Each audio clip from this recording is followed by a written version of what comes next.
Buenas tardes, queridas amigas, queridos amigos. Un saludo muy cordial desde Sant Jeroni de la Murtra, donde nos disponemos a conversar hoy sobre la relación entre la familia Borgia en italiano, y este antiguo monasterio. En primer lugar, unas dedicatorias. Dedico esta charla al padre Michele Bagliori, Munné, gran conocedor de la familia Borgia, a quien está dedicado el volumen 34 de su obra completa.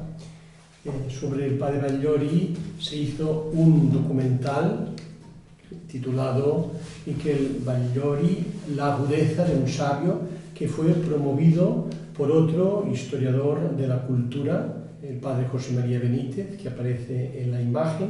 Y cuando le preguntaban al padre Bagliori sobre la familia Borgia, él decía: todo era grande en esta familia. Había grandes santos, como San Francisco de Borja, y grandes sinvergüenzas grandes. Recuerdo que usaba así grandes antes y después, como César Borgia.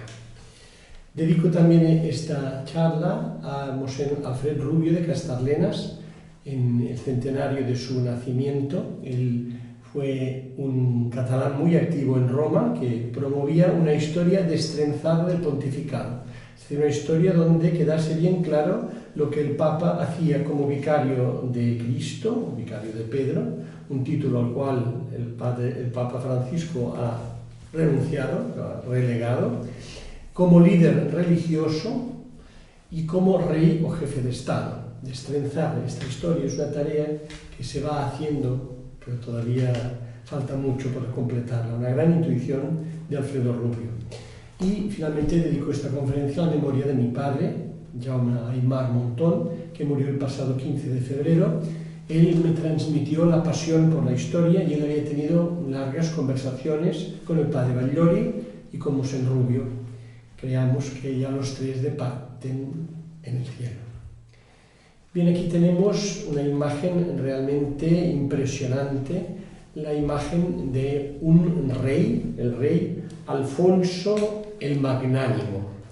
Alfonso el Magnánimo, un monarca que había nacido en Medina del Campo, en Castilla, en 1396 y murió en Nápoles en 1458. Alfonso el Magnánimo fue rey de Aragón, de Valencia, de Mallorca, de Sicilia, de Cerdeña, de Nápoles y conde de Barcelona. Y este rey, vamos a seguir adelante, estaba muy relacionado con Alfonso de Borja, el que fue el Papa Calixto III, el primer Papa Borja. Calixto es un papa olvidado y muy poco conocido. Fruto de este desconocimiento ha sido la incomprensión de su figura. La han presentado casi siempre a base de tópicos, como un papa mediocre, oscurantista, supersticioso, de talante medieval, opuesto a la cultura renacentista. No obstante, esto está muy lejos de la realidad, porque su pontificado tiene una importancia mayor de la que a primera vista parece tener. Miguel Navarro Sorní escribió una biografía sólida y completa de este valenciano universal que fue Alfonso de Borja, Calixto III, enfocada desde las interesantes relaciones que sostuvo con Alfonso el Magnánimo, porque Alfonso de Borja llegó al pontificado en gran parte gracias a su relación con el rey Alfonso el Magnánimo. Para que nos situemos un poco, veamos ahora la cronología de los papas de esta época. He marcado en rojo los dos papas Borgia. Calixto III, Alfonso de Borja, que acabamos de mencionar, valenciano, 1455-1458, y entonces vienen cuatro papas: Pío II, Pablo II, Sixto IV e Inocencio VIII. Y viene después otro Papa Borgia, que es Rodrigo de Borgia, Alejandro VI, que era valenciano. Entonces, entre estos dos papas, Calixto y Alejandro, hay cuatro papas, son 37 años.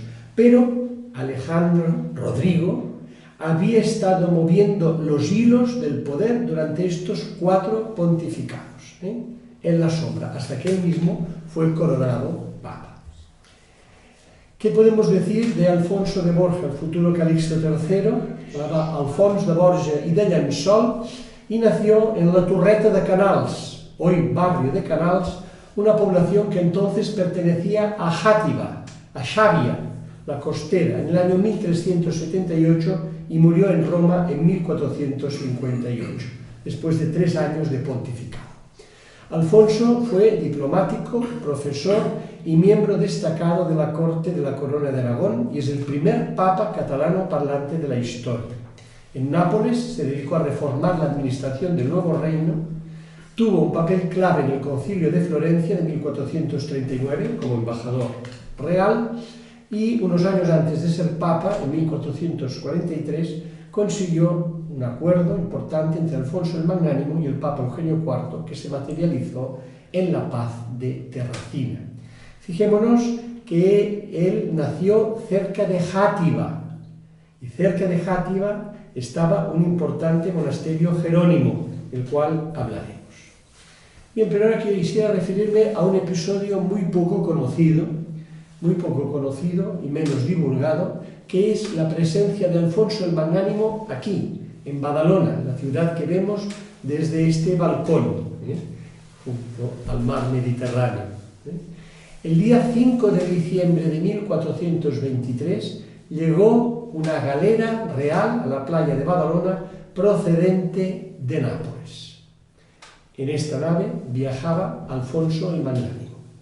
Camino de Cataluña, entre el 20 y el 23 de noviembre, había ocurrido un hecho luctuoso, muy desconocido también, que es que este rey había saqueado la ciudad de Marsella como venganza de su adversario, en contra de su adversario, Luis III, conde de Anjou y de Provenza. Sus tropas devastaron el convento de los hermanos menores, se apoderaron del santuario y de las reliquias de San Luis de Anjou, que tardaron muchísimo en recuperar y solo recuperaron en Anjou parcialmente. O sea, cuando Alfonso el Magnánimo llegó a esta playa de Badalona, tranquila y serena, venía de cometer una fechoría. Venía de asaltar una ciudad, Marsella, y de llevarse un símbolo sagrado de ella. Bien. Pero antes de llegar a Badalona, a causa de un temporal, el día 1 de diciembre hizo escala en Palamós, una villa real importante, y después fue a Blanes, donde avisó al Consell barcelonés de su feliz llegada. Y así dice el libro de cosas señaladas. El domingo 5 de diciembre por la mañana, el señor rey llegó a Badalona, y después de mediodía, los honorables consejeros, acompañados de los muy honorables ciudadanos, fueron a la Sagrera de Badalona. La Sagrera de Badalona era el barrio que había alrededor de la iglesia de Santa María, y encontraron al dicho señor, el rey, en el llano, hacia la cima de Montgat. Venía cabalgando, y los honorables caballeros, cabalgando, hicieron reverencia a dicho señor, por la cual cosa fueron con muy alegre cara benignamente recibidos. Todo muy diplomático, pero él venía del asalto de Marsella. Y después, acercándose a la Sagrera de Badalona, entraron dentro de la casa del honorable Pere de San Climent, donde dichos honorables consejeros hablaron aparte y se comunicaron muy familiarmente con el dicho señor, tanto de los acontecimientos del reino de Nápoles como de su navegar, y después emprendieron su despedida. Entonces sabemos que hasta el jueves siguiente él estuvo en la casa de los San Climent, la que hoy conocemos como Torre Vella, al lado de Santa María y hoy sede de la escuela La Cultural, el Colegio La Cultural. Allí dicen que descansó de los azares guerreros y de los inconvenientes y molestias de un largo viaje por mar. Entonces, este jueves, pues se reembarcó en Badalona y fue hacia Barcelona, donde fue recibido con toda solemnidad. Sabemos que el 17 de agosto embarcó en nuestras aguas, nos lo dice el señor Cuyás, por tanto pensamos que son las aguas de Badalona, y con 10 galeras se fue hacia Valencia. Con fecha el 7 de julio de 1427, el rey fue a Blanes. Había estado, volvió a Blanes, donde fue padrino de Benet Joan de Cabrera. Y después, antes de volver a Barcelona, volvió a detenerse y a comer en Badalona. O sea, al menos 3 veces estuvo en esta ciudad. Entonces la pregunta es, ¿Alfonso el Magnánimo visitó la Murtra? ¿Estuvo aquí? No consta, pero es probable, porque ya hacía 11 años que los monjes se habían establecido aquí en el antiguo Mas de Samurtra. Si vino aquí, entonces era prior Fray Joan Pons, porque fue prior del 1421 a 1424 y ya lo había sido 3 años entre 1416, cuando los monjes llegaron aquí, y 1419. Por tanto, es el primer prior de esta casa de la Murtra. Entonces aquí tenemos, habéis visto la imagen del monarca, de Alfonso el Magnánimo, realmente una imagen impresionante, se veía con mucha firmeza, y aquí una imagen del rey delante de la casa de los San Climent en Badalona, unos años antes de que se derribase parte de esta casa, junto con la magnífica torre que desapareció por una desafortunada obra urbanística. Que es una casa con mucha solera en el centro de la ciudad. Y aquí tenemos una comparación entre la cabeza de Alfonso el Magnánimo y una cabeza real esculpida en la Galería Real de la Murtra. Claro, desafortunadamente, en una cierta época a estas imágenes les rompieron las narices con una piedra. Entonces esto las desfiguró un poco. Pero fijémonos en la corona, y la corona realmente es muy parecida a la corona del reino de Nápoles, que es una corona con piedras preciosas. Bien, y este rey está delante de un prior que lleva el capelo prioral. Yo digo, ¿sería este prior Joan Pons, que era el primer prior de la Murtra? Probablemente. Hubo su encuentro. Hay que seguir investigando. Tenemos aquí la imagen de Alfonso con su hermano Joan. Juan II, conocido como Juan sin fe, que este sí que estuvo muy vinculado a la Murtra porque fue el que mandó construir el refectorio. Los dos hermanos se llevaban 2 años. Alfonso nació en 1396 y Juan en 1398. Pero Alfonso murió mucho antes, 1458. En cambio, Juan sobrevivió hasta 1479. Por tanto, si no estuvo Alfonso, seguro que estuvo Juan, pero quizá Juan estuvo porque había estado Alfonso. Bien, y aquí aparece un personaje muy interesante y muy desconocido, que este sí que documentalmente está vinculado con la Murtra, consta, como el rey Juan consta. El Papa Calixto, al que nos referíamos, el Papa Alfonso de Borja, organizó una cruzada, consciente del avance de los otomanos, que pensaba, esto es un peligro para toda Europa. Entonces él hizo construir una flota de 16 naves en unas atarazanas cercanas al Tíber, y en esta construcción participaron diversos catalanes, porque en aquella época pululaban muchos catalanes en Roma, catalanes y valencianos. Y entonces puso nada menos que al frente de esta cruzada al arzobispo de Tarragona, Pedro Ximénez de Urrea. Y este señor, Pedro Ximénez de Urrea, que por cierto acabó dedicándose a la piratería, siendo arzobispo de Tarragona y quizá habiendo sido obispo de Girona, vino aquí a la Murtra el 15 de abril de 1462 y otorgó 40 días de indulgencia a la imagen del Santo Cristo. Y él también participó en la Guerra Civil Catalana, esa guerra terrible que duró 10 años, de 1462 a 1472, que enfrentó, por una parte, a Juan II con la Generalitat y por otra a la Viga, el partido de los notables, con la Busca, el partido de los mercaderes. Una de las épocas más complicadas de la historia de Cataluña, en la cual se iba construyendo este claustro. Bien, y aquí tenemos el escudo de Pedro Ximénez de Urrea, que aparece en alguno de los linajes de aquí del monasterio, estas tres franjas azules sobre fondo de plata. Al menos tenemos la certeza de que estuvo aquí en su crónica, magistralmente publicada por Carlos Díaz, la crónica de Fray Talet, se nos refiere la visita de este misterioso personaje que fue arzobispo, que comandó una cruzada y que llegó a ser pirata. Bien, y ahora ya vamos hacia el otro Papa Borgia, o Borja, que es Rodrigo de Borja. Es mucho más famoso, sin duda, que su tío Calixto. Él había nacido en Chátiva, o Chavia, en Valencia, hacia 1431, y murió en Roma en 1503. Chátiva, o Chavia, está a 20 minutos de Alcira, donde estaba el monasterio de San Jerónimo de la Plana de Chavia. Y San Jerónimo de Cotalba, otro gran monasterio jerónimo, cerca de Gandía, fue protegido por los Borgia. María Enríquez de Luna, viuda de Juan de Borja Catanei y nuera de Alejandro VI, hizo hacer el claustro superior y el pozo del patio de los Naranjos. Más adelante, este monasterio lo frecuentó Francisco de Borja, San Francisco de Borja, y su esposa Leonor de Castro.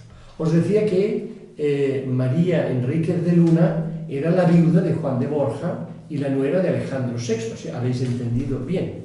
Alejandro VI, Rodrigo de Borja, tuvo 9 hijos, uno de ellos ya siendo papa.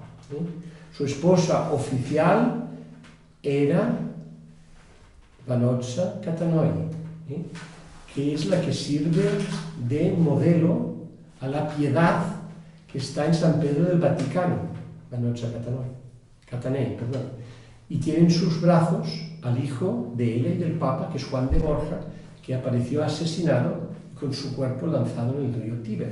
Esto era una identificación que el padre Bagliori había hecho. Pues bien, dice, bueno, y el celibato en aquella época,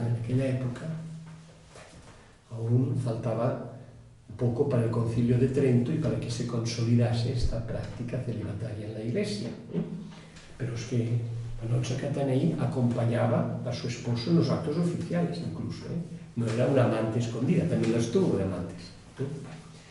Según el profesor Josep Hernando, profesor emérito de la Universidad de Barcelona, las bulas alejandrinas de Alejandro VI, que fijaban el meridiano divisorio de las zonas de influencia castellana y portuguesa en América, a 100 lenguas de las Islas Azores y de Cabo Verde, fueron redactadas por el rey Fernando el Católico aquí y fueron asumidas por Alejandro VI y selladas por Alejandro VI, porque es conocida la frase que de Roma viene a lo que Roma va.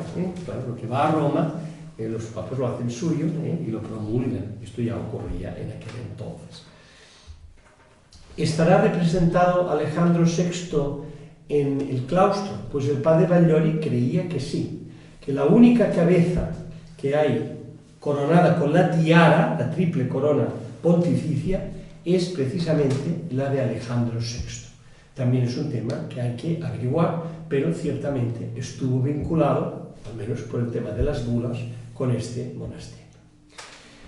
Bueno, entonces hay el gran santo, San Francisco de Borja y de Aragón, nacido en Gandía, en el Palacio Ducal, en 1510 y muerto en Roma en 1572.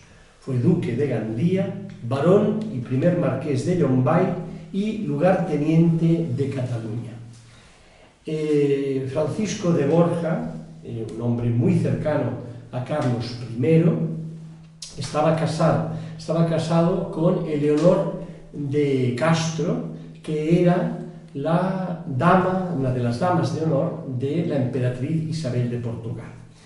Cuando murió esta Isabel de Portugal, que era bellísima, Tiziano la pinta, rubia, era bellísima, murió en Toledo de sobreparto en 1539, Francisco de Borja fue el encargado de trasladar el cadáver desde la corte de Toledo hasta la Cruz Blanca de Granada.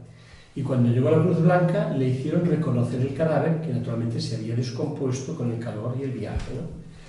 Y le dijeron, ¿juráis que esta mujer es la emperatriz? Y él dijo, yo puedo jurar que aquí pusimos a la emperatriz, pero esta no puedo jurar quién es. Bueno, la leyenda barroca, que ha sido muy estudiada y, digamos, desmenuzada por el padre Benítez, dice que él dijo, nunca más poder servir a rey que pueda morir. Esto ocurrió en 1539, él guardó esta semilla de su vocación y cuando él enviudó de Leonor de Castro se fue a ver a Ignacio de Loyola. Y dijo que tenía vocación. Entonces dijo, mira, es una campanada muy fuerte, dijo Ignacio, que el virrey entre en la compañía y se haga jesuita. Por tanto, yo te pido dos cosas. Una, que lo guardes en silencio. Y otra, que no tomes la decisión hasta que hayas colocado a tus 8 hijos. 8 hijos tenía. Claro, colocar a los hijos en aquel tiempo, la mentalidad de la época, quería decir que las mujeres se casasen o se hicieran religiosas, como fue el caso de una de ellas, que se hizo clarisa, y que los hijos acabasen las carreras. Cuando él ya lo hubo hecho, pues ya entró en la compañía y llegó a ser el tercer general de la Compañía de Jesús, después de San Ignacio y del padre Laínez. Y él está aquí representado en el refectorio, en la pintura del testero, junto a su esposa, Leonor de Castro, y al lado de Carlos I.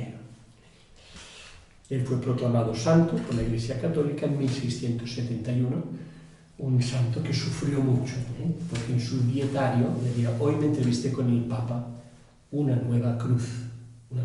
El dietario ha sido estudiado a fondo por el padre Benítez. Bien, el último Borja, del cual tenemos noticia, que estuvo aquí en la Murtra, es Pere Lluís Galceran de Borja, maestro de Montesa y virrey de Cataluña. Vino al monasterio el 15 de agosto, festividad de la Asunta, la fiesta mayor de Badalona, del año 1591, y dijo que ofreció una regalada comida al convento, y al día siguiente, cuando se marchó, dio un donativo de 80 reales. Esto es lo que anota el padre Talet. Pere Lluís Galceran de Borja, era bisnieto del Papa Alejandro VI, nieto de Fernando el Católico y hermano de San Francisco de Borja. Este fue maestro, como os decía, de la Orden de Montesa y era un personaje rival del rey Felipe II, que también estuvo aquí en una sola ocasión.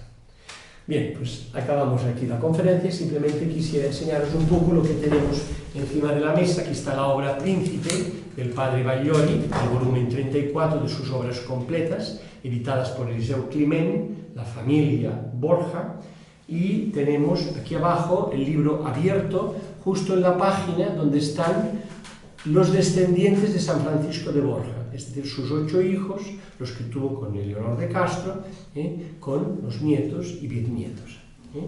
Ofrecemos aquí también un ejemplar reciente de la revista Sapiens, donde curiosamente aparece este mapa del Mediterráneo vuelto al revés, porque era el centro del mundo.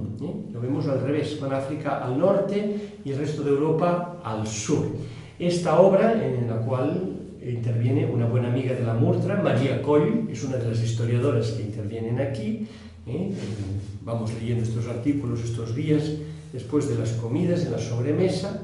También tenemos una obra sobre los Borgia, de Iván Cloublas, y este libro reciente del padre Benítez, Presencias de Cultura Catalana en Roma, que ha sido editado por Edi Murtra, y en este libro se recogen diversos artículos que él ha publicado de presencias catalanas en Roma, en la Ciudad Eterna, en artículos poco conocidos aquí, y él ha tenido la voluntad de recopilarlos y de ofrecernos en este producto editorial. Y por último, last but not least, está este CD de La Caravaggia, este grupo musical que se titula Immani dei Catalani, un aforismo había en la época que decían: Dio mío, la Chiesa in mani dei catalani, la Iglesia en manos de los catalanes, catalano Valencia,